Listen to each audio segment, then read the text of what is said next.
This bridge has the longest span of any cable-stayed bridge in the world. It faces challenges that would destroy an ordinary bridge.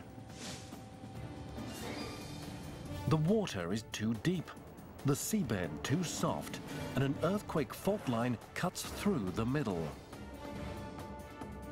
How do you design a bridge to overcome nature's worst?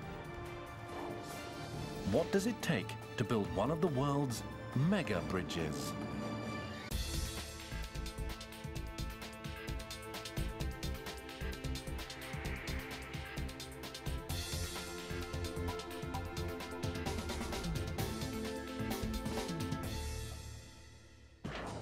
This is the Gulf of Corinth in Greece. It's deep, wide and long. Great attributes for marine traffic, but a nightmare for those traveling by land. The Gulf of Corinth virtually chops Greece in two. The only land route between southern Greece and the rest of Europe is 240 kilometers east. Bridging the Gulf has been a goal for more than a century, but it has never been possible, until now. The Rion-Antirion bridge is the first ever to cross the Gulf of Corinth. It clears the water by more than 50 meters, leaving plenty of room for even the biggest ships. The design of the bridge looks deceptively simple. 368 sleek cables, 4 conical towers, and a yellow ribbon of roadway that glows at night. But the truly amazing thing about this bridge is how it came to be built here in the first place. Challenges of building here were so mind-boggling that they stumped engineers for decades. The biggest challenge was earthquakes. Bridges had been built in earthquake zones before, but this bridge had to cross an active seismic fault line. On top of that, the water here is extremely deep, 60 meters. No other bridge had been built with foundations to that depth. It would take a daring plan to overcome these hurdles. In April 1996, the only way to cross the Gulf of Corinth was by ferry boat. In perfect weather, the journey took 45 minutes. A bridge would reduce that to 5. So for decades, the Greek government had looked for new bridge designs. The bridge would have to be extraordinary, but designers' options were limited. Virtually all bridge designs are based on just 4 types: beam, arch, suspension, and cable stayed. Choosing the right starting design is always crucial. The main criterion is length. The longest bridges in the world are beam bridges, but this design wouldn't work in the Gulf of Corinth. In a beam bridge, the flat road spans must be supported from below approximately every 100 meters. Hundreds of support piers like this would block major ship traffic. An arch bridge can stay clear of huge ship traffic, but to span the Gulf of Corinth would require an arch bridge 4 times bigger than any built before. This design was deemed too risky. A suspension bridge can leap the longest distances of any design. Enormous cables stretch from one shore to the other, then shorter cables hang down to hold the roadway. But all these steel cables make suspension bridges expensive. They cost hundreds of millions of pounds. Greece simply couldn't afford to build one.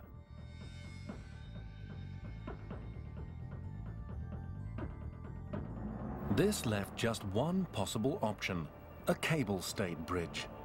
In this design, there are no expensive main cables. Instead, the smaller cables hang directly from towers. But no cable-stayed bridge built to date would be able to survive the demands of the Gulf of Corinth. The most promising plan came from a French company, Vinci. Vinci's design would attempt to build the world's longest continuously suspended road span. It would require 4 consecutive towers, something that had not been tried before. A 2,200-meter roadway would then hang from the giant towers.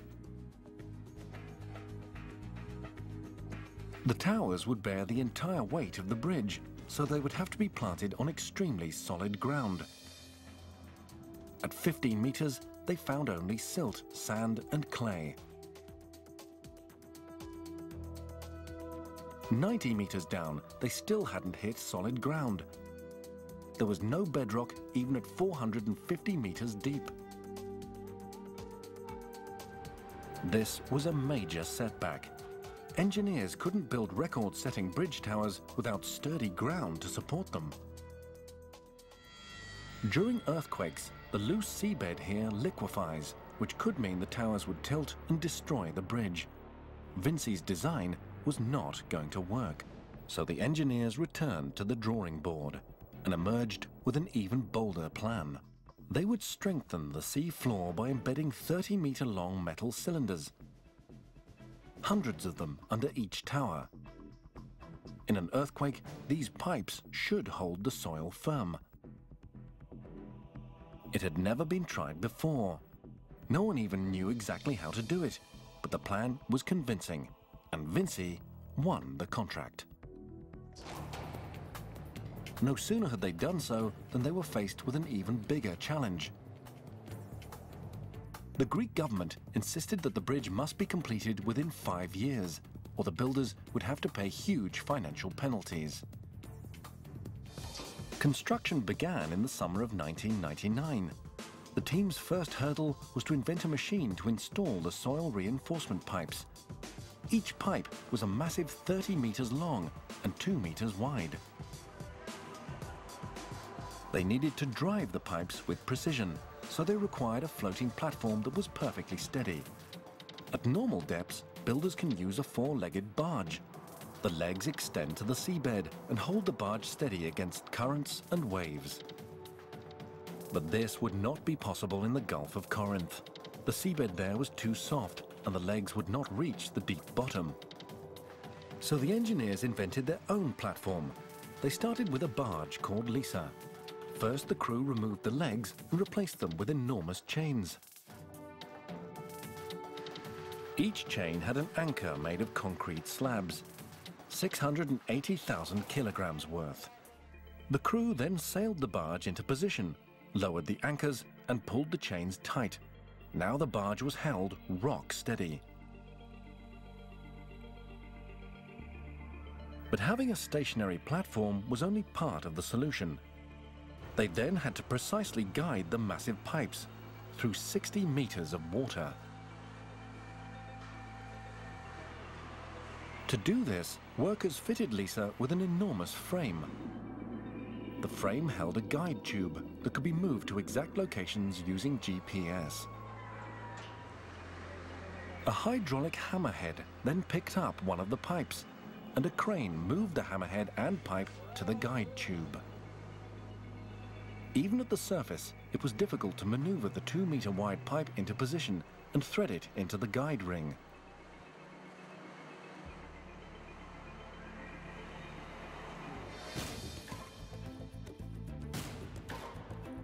Once in place, the pipe had to be rammed into the seabed. The hydraulic hammer delivered 73,000 kilograms of force with each blow. The pipes might have strengthened the seabed, but they also created a new problem. The towers needed to rest on a perfectly flat surface, so the builders had to add a layer of gravel, 3 meters thick. The problem was how to smooth an enormous pile of gravel 60 meters underwater. You cannot send people diving at that depth without a lot of care. They cannot stay very long. They cannot wear very much. So you forget it. This is not the way. So the engineers developed a different system. They used the guide tube. Operators placed the bottom of the guide tube exactly where they wanted the top of the gravel to be. Then they poured the gravel into the pipe. As they moved the pipe, the gravel poured out at exactly the right level. Sonar scans showed the gravel level was accurate to within 5 centimeters. While the seabed was being strengthened and leveled, the construction crew tackled its next big challenge, the towers. First, the foundations were built on shore. They would be larger than any other bridge foundations ever built. 1.5 times the size of a football field.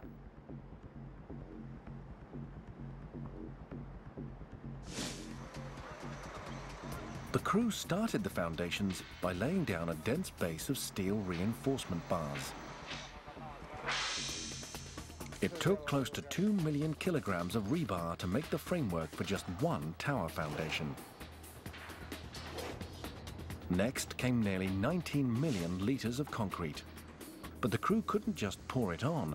The dense web of rebar interfered with the flow and created air pockets.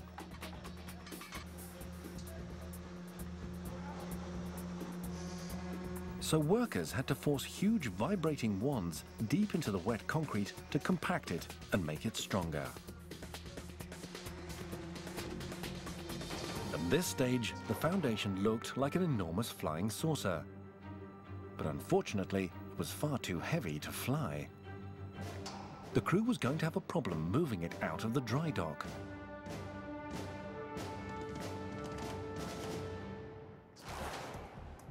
The bridge foundation alone weighed a staggering 64 million kilograms, too heavy to lift.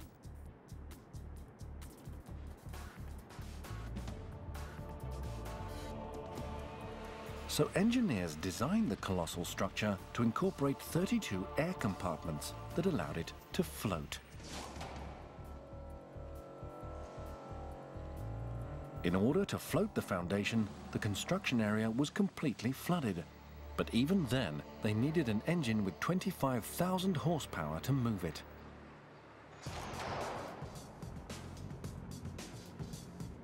So the engineers brought in an icebreaker from Norway, something not often seen in the Mediterranean.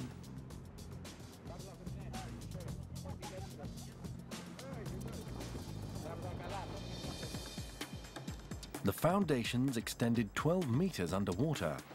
But now came the real challenge, to transform them into towers 230 meters tall.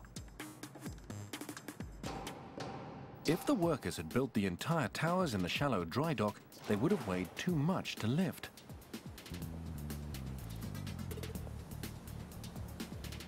So the towers needed to be built while they were floating.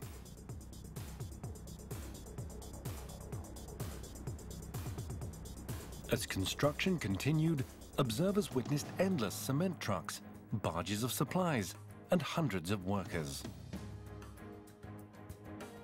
But they saw very little actual progress. The towers never seemed to get any higher. This was because as they grew taller, they also grew heavier and sank even further under the added weight. The tower's real height was never visible.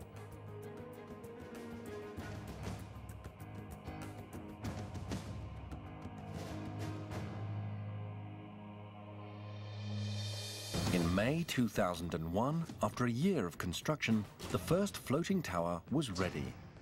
Now the crew had to relocate it and sink it into place. The margin for error was just 10 centimeters. It took 3 tugboats to tow the huge structure into position. Then workers slowly added seawater to the 32 compartments in the foundation.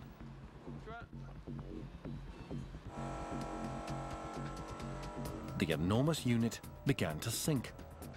Its precise placement on the seabed was critical. The positioning was monitored by GPS. That was a bit tricky in our mind. We were a bit afraid when we started this operation.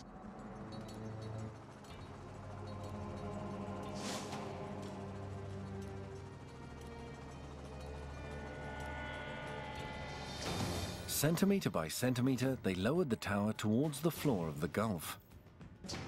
Winches on the tugs guided it into place. Everything was going perfectly, until the moment before the foundation touched the bed of gravel. Suddenly, the anchor to one of the tugboats slipped. The entire foundation moved 30 centimeters off target. 3 times the acceptable margin for error. To reposition it, the crew would have to raise it and begin the process over again, at great cost of time and money. But the engineers came up with an elegant alternative. They decided it would be cheaper and faster to move the bridge 30 centimeters from where it was originally supposed to go. Now the 3 remaining towers had to be placed precisely on the recalculated bridge line.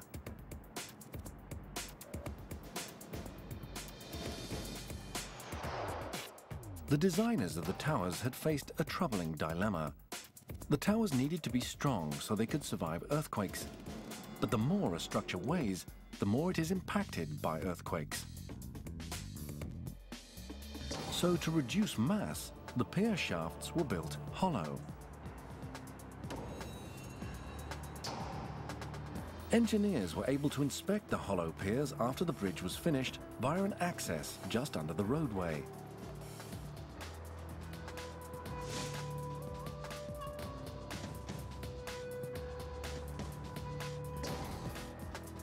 The stairs lead down, right to the bottom of the pylon head.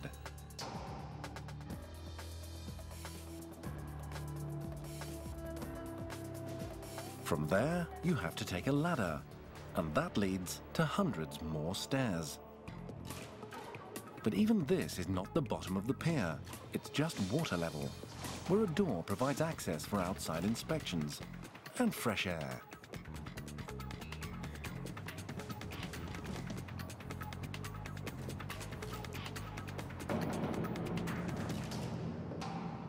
After climbing down to water level, engineers still have hundreds more stairs to go, 520 before they reach the bottom.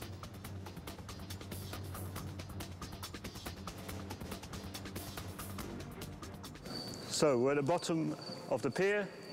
We're 200 feet below the sea level, and below the concrete is the seabed. At these depths, it's not surprising that the sea tries to force its way in. It is surprising that there are crickets hiding down here.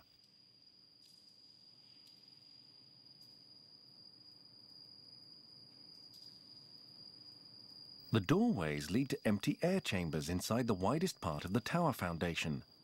Critical monitoring devices are mounted on the wall that will sound if they detect water.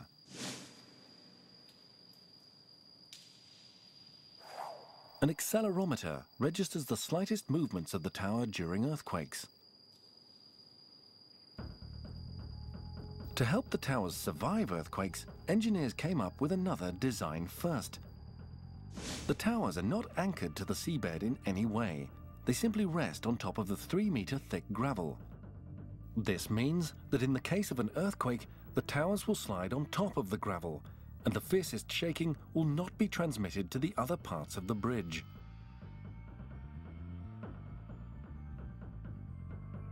Engineers calculated that the towers would be able to slide nearly 2 meters without compromising the bridge's integrity.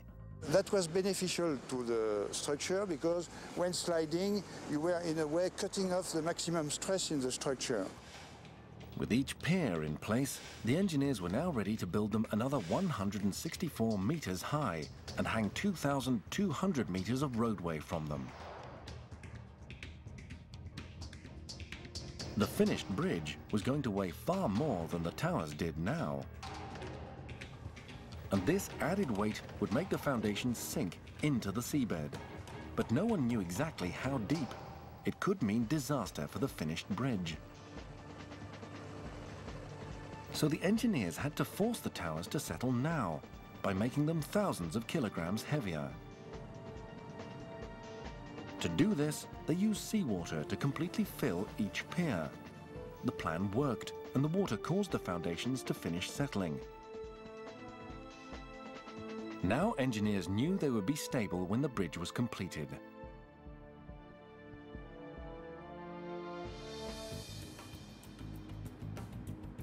May 2002, 2 years to the deadline.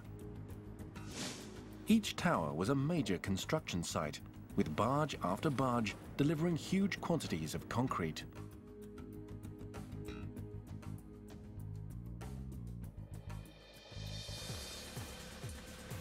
The towers would rise from the surface of the water in 4 distinct sections, each critically important, each massively complex, and each an enormous challenge in itself.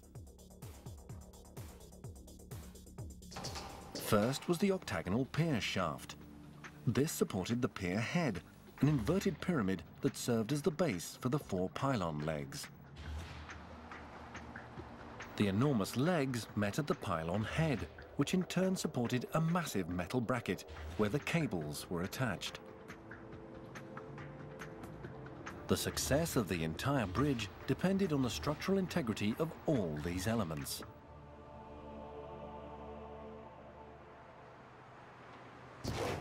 But the engineers were about to discover that they had overlooked a dangerous weak link.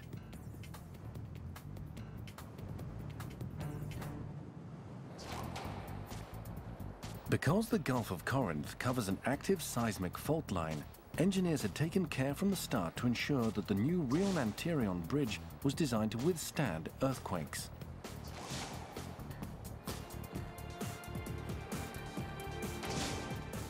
The most complex elements were the pier heads, 16 meters high with sides that widened to 40 meters. But when construction was well underway, new calculations revealed a dangerous design flaw.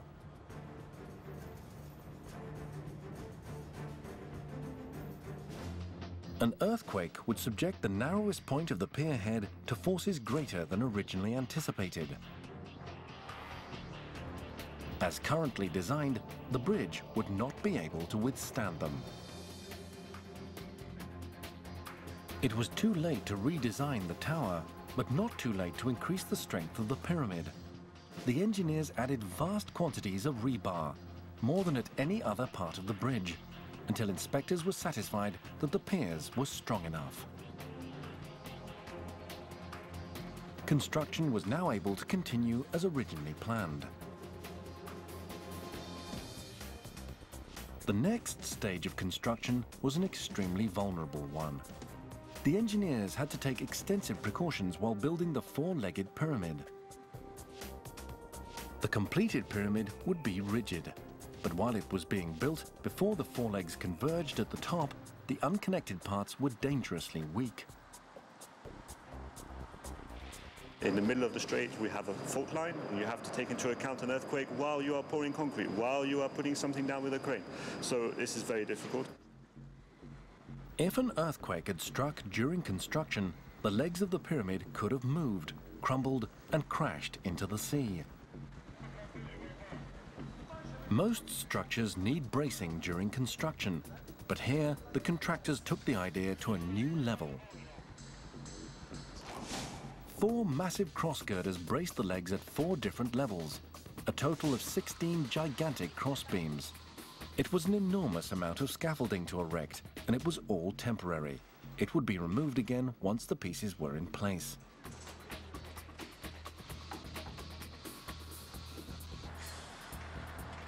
This took a massive amount of time, money, and materials, but it was an important insurance policy, one they hoped they'd never have to use. When the towers were finished, one of the 4 legs had a lift installed.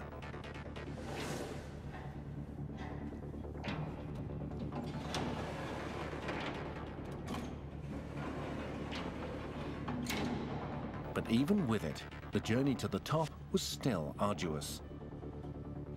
The lift didn't go all the way up. It stopped at the pylon head where the legs converged.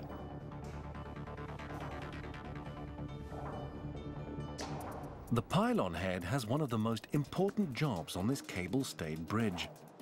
It holds the 30-meter tall blue steel bracket that secures the cables.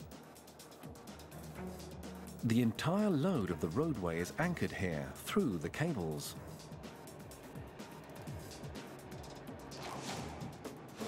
These gargantuan towers rise 164 meters above sea level, almost as tall as the Washington Monument.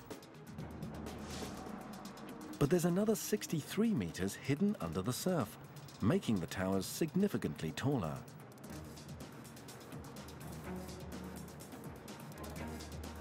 April 2003. There were still 20 months to the deadline, but a new urgency now arose. Greece was chosen to host the 2004 Olympic Games.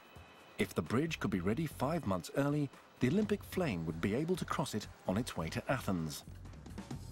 The builders pledged to make this happen.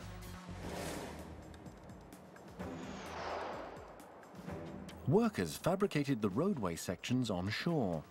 The assembly process started with massive steel beams. It would take 186 deck sections to build the roadway across the Gulf of Corinth. The deck segments came off the assembly line ready to be installed on the bridge. They were already fitted with anchors for the cable stays and even guardrails for the pedestrian walkway. But first, they needed to be carried from the shore to the middle of the Gulf, and that was easier said than done. Each segment was larger than a tennis court and weighed 270,000 kilograms, and it had to be lifted into the air over water. To do this, engineers used a specialized floating crane called the tack lift. It could hoist the huge roadway sections 50 meters up, carry them to the bridge, and hold them steady while they were installed. Every day, work began at dawn. The tack lift would pick up a single section of roadway, then inch its way into the Gulf. This section was installed right next to the tower. Now it waited high above the water for the next section to be connected.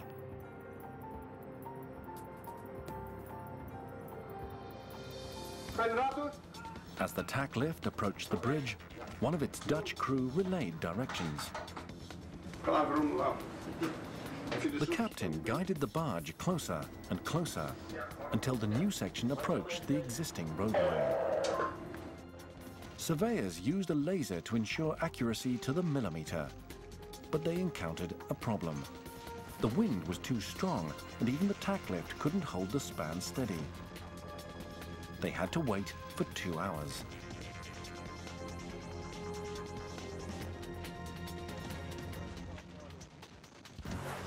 Finally, workmen were able to use a huge temporary brace to secure it in place. Another team bolted it to the existing roadway, and for a short time, this section became the end of the unfinished highway.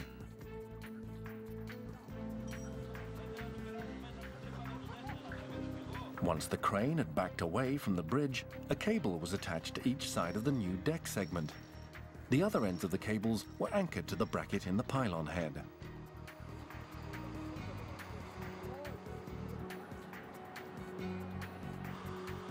Each cable was made of up to 70 strands wrapped in black polyethylene, and each strand was made with exactly 7 steel wires, each about the thickness of a chopstick. When the cables were installed, the excess was cut off and the bare ends given a special coating to prevent rust. It took 368 cables in all to hold up the 2¼ kilometer roadway. 40 kilometers of cable made from 4.5 million kilograms of steel. In the summer of 2003, there was just 1 year to go until the Olympic torch would cross the bridge. After relatively smooth sailing, builders now faced one of their biggest nightmares. A major earthquake struck the unfinished bridge. It was the 14th of August 2003. A quake measuring 6.2 on the Richter scale hit while the towers were still under construction. The creation of the enormous Rion-Antirion bridge faced disaster. The towers were extremely vulnerable, and even worse, the shock hit as builders were installing a new section of roadway. Miraculously, no one was seriously injured.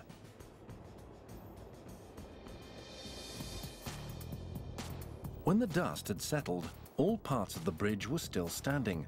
The construction crews had dodged the bullet and avoided a major catastrophe. The unfinished pylons held together. The insurance of the expensive scaffolding and crossbeams had more than paid for itself. But this was just the beginning. Engineers knew that many more earthquakes were coming, so they designed the bridge with a unique safety feature. The entire roadway is like a giant swing. This means that in an earthquake, it can move freely, isolated from the most violent shaking. But the very design that protects the bridge in earthquakes makes it vulnerable to high winds. The challenge engineers faced was to build a roadway that would not rock in the wind, but would rock during a violent earthquake. To hold the deck in place in bad weather, designers created an innovative system of giant struts. In heavy winds, this main strut holds firm and prevents the roadway from moving. But when we have something a little bit more extreme, like an earthquake or something which is a load over a certain limit, this is going to run out of action. It's going to break effectively. Inside, a small part is going to break, and the four dampers around it are going to take the movement. The enormous dampers act like the shock absorbers on a car. They allow the roadway to move so it's not damaged in an earthquake, but at the same time, they keep it from swinging too violently or impacting the towers. And the deck is going to move to side. It's going to absorb this energy of the earthquake, and we're not going to have a catastrophic event on the road or on the pylon. Yeah? So we're going to absorb the energy of the earthquake. It's important for the bridge to be able to move, so we need to let the deck move and absorb this movement with the dampers. The dampers allow the roadway to move as much as 5 meters. In the event of an earthquake, it will be a rough ride, but the roadway should survive. Another difficult design challenge was predicting the behavior of the cables. All cables vibrate, but too much vibration would damage the bridge. So engineers here incorporated 2 technologies to help solve potential future problems. Although an untrained eye could easily overlook them, they are hiding in plain sight. Built into each cable is a collar. If the cables on the Rion-Antirion bridge vibrate excessively, engineers can attach an additional cable that links each collar with the next. It's like muting a harp by putting a hand on the strings. Built onto the same cables is another device called a strake. This is smaller and even harder to notice than the collars. The strake is a spiral lip that runs the length of the white cable sheathing.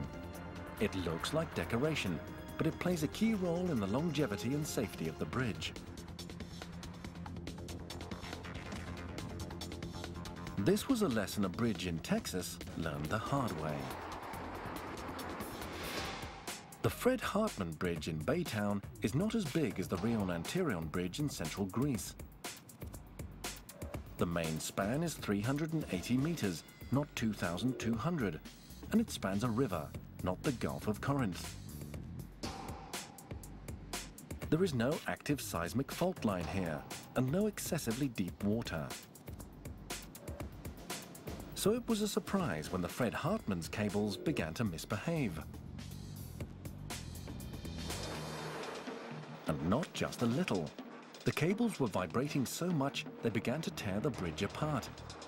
The vibrations would come and go, and the reason why was a confusing mystery.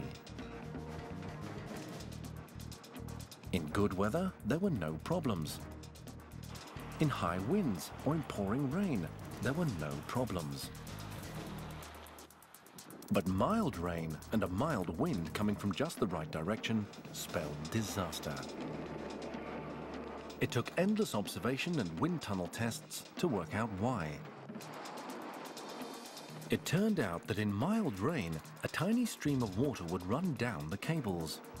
The water would change the profile of each cable just enough for the wind to set it in motion. However, if there was too much wind, the water would be blown off the cable, and if there was too much rain, the stream of water wouldn't form.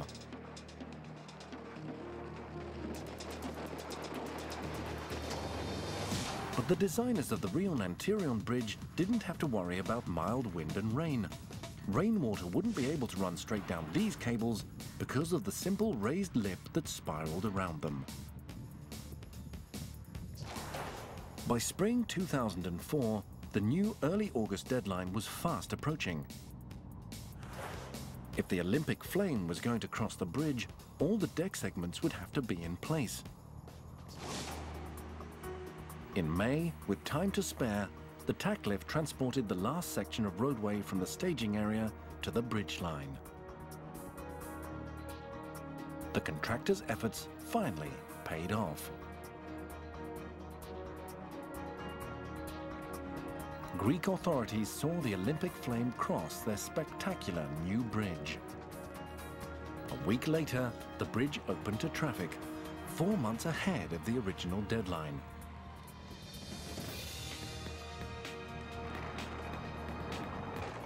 For the contractor, it meant a bonus for opening early.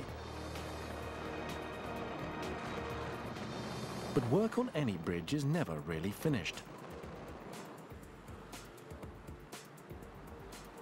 The builders just switch gears from construction to maintenance. To access the sides and underbelly of the bridge, inspectors used motorized scaffolding called a gantry. But checking for rust is still a high wire act. We have to inspect all the bridge every year. All the yellow paint has to be inspected from one end to another. It takes about 3 weeks just to inspect all the yellow, each bolt and each yellow coated area. So here we'd have at least 400 bolts, maybe more as we go closer into the middle of the span. These were all placed and tightened in one day, or at least in a shift of 8 hours. These need to be checked carefully at the gaps and around them to see if the paintwork is maybe showing some signs of weakness. It's not easy to inspect all the structure while it's being constructed. There's bound to be a few little points which have been left behind, despite the thousands and thousands of inspections which have taken place during the construction. After a full day checking yellow, you don't want to see it again, I'll tell you. Maintenance on this superstructure is never routine. Teams need special training and physical strength to access the far reaches of the bridge.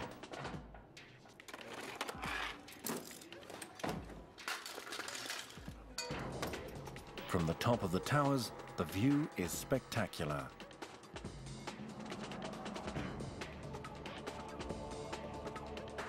But working in good weather here is not a luxury. It's a safety requirement.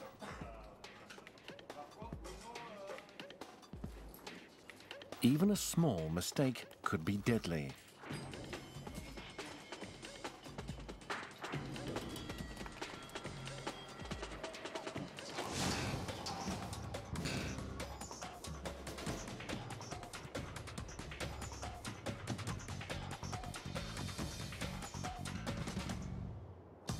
These daredevils are called alpinists, as in mountain climbers.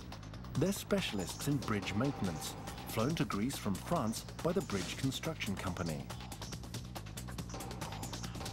These alpinists can get to places that barely qualify as places. They anchor their safety line by drilling a single hole, where they pound in a single bolt, then attach their rope to a single loop.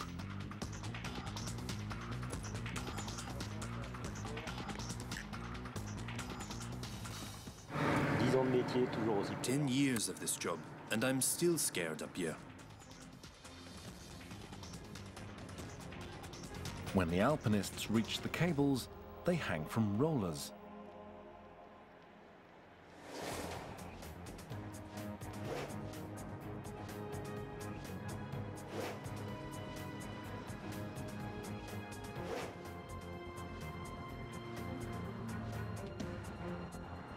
If they spot a place where moisture might be able to penetrate the covering around the cable, they dab it with cork.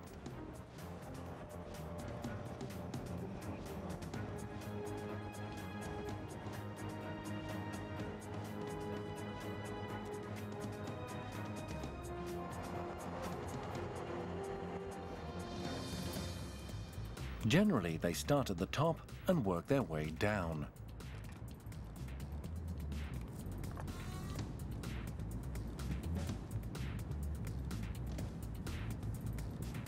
They can spend up to half a day at a time suspended above the bridge.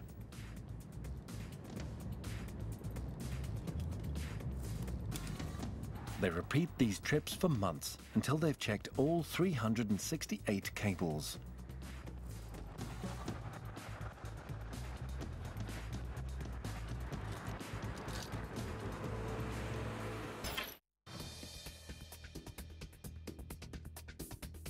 Everything that happens on the bridge, day and night, is supervised from the command center behind the toll booths.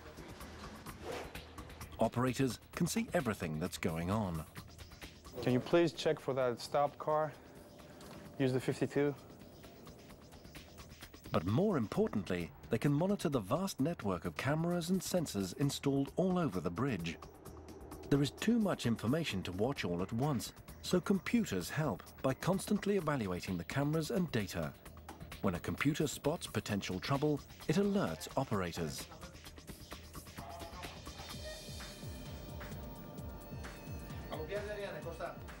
If there is a situation on the bridge, operators can quickly reprogram signs to warn drivers.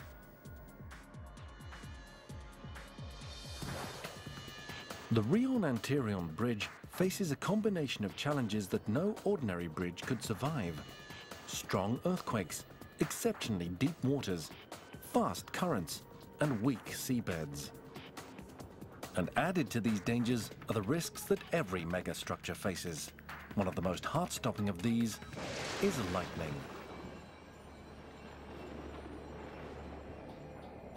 A single bolt can wield 1 billion volts of electricity and reach a vaporizing 30,000 degrees Celsius.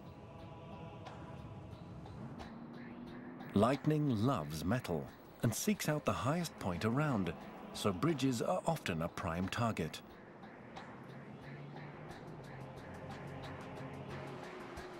The designers of the Rion-Antirion bridge kept this in mind.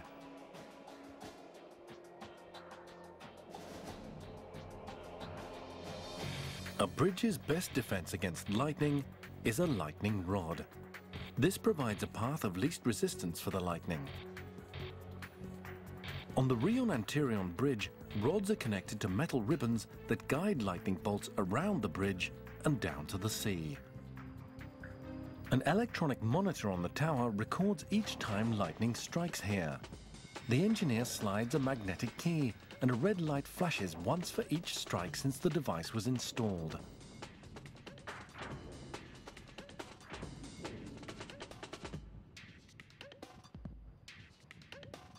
The lightning rods have worked successfully many times, but on the 27th of January 2005, a massive bolt scored a direct hit to one of the cables. Operators immediately closed the bridge. 40 minutes later, the cable fell to the deck. It had been burned completely through. Losing one cable was not dangerous. This bridge was built so mightily it could handle losing 2 or even 3 cables without a problem. 3 days after the freak lightning strike, the damaged cable had been replaced. The bridge was as good as new and open for traffic.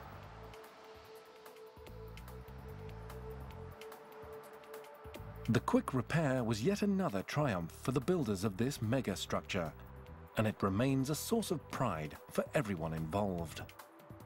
I was really lucky because I worked during the construction. when I talk about the bridge to my son, that, you know, your daddy built it, you know. And I hear it from him sometimes. He says, let's go to the bridge, my daddy's bridge, you know. And that makes me really proud. Before its construction, the European Union designated the Rion-Antirion Bridge one of its most urgent projects. Today, the bridge has changed the geography of the region.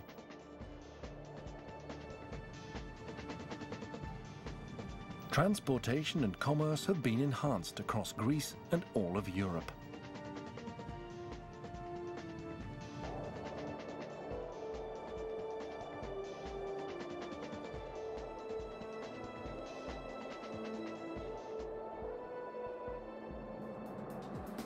More than 100 years after the Greek Parliament proposed building a bridge here, and only 5 years after construction began, this bridge entered the record books.